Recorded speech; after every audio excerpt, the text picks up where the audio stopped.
स्तोत्रसंहिता अध्याय 91. सर्व समर्थांच्या पंखाखाली आश्रय. जो परस्पराच्या गुप्तस्थली वसतो तो सर्व समर्थांच्या सावलीत राहील. परमेश्वराला मी माझा आश्रय, माझा दुर्ग असे म्हणतो. तोच माझा देव, त्याच्यावर मी भाव ठेवतो. कारण तो पारध्याच्या पाशापासून, घातक मरीपासून तुझा बचाव करील. तो तुझ्यावर पाखर घालील. त्याच्या पंखाखाली तुला आश्रय मिळेल. त्याचे सत्य तुला ढाल व कवच आहे.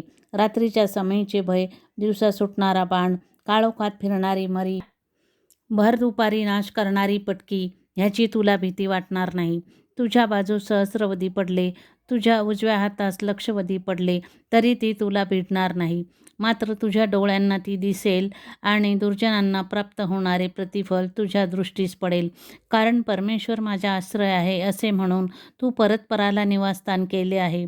म्हणून कोणतेही अरिष्ट तुझ्यावर येणार नाही, कोणतेही व्याधी तुझ्या तंबूजवळ येणार नाही.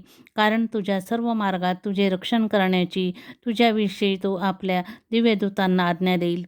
तुझ्या पायांना धुंड्याची ठेच लागू नये म्हणून ते तुला आपल्या हातावर झेलून धरतील. तू सिंह व नाग यांच्यावर पाय देऊन चालशील. तरुण सिंह व अजगर यांना तू डवीत चालशील. माझ्यावर त्याचे प्रेम आहे म्हणून मी त्याला मुक्त करीन.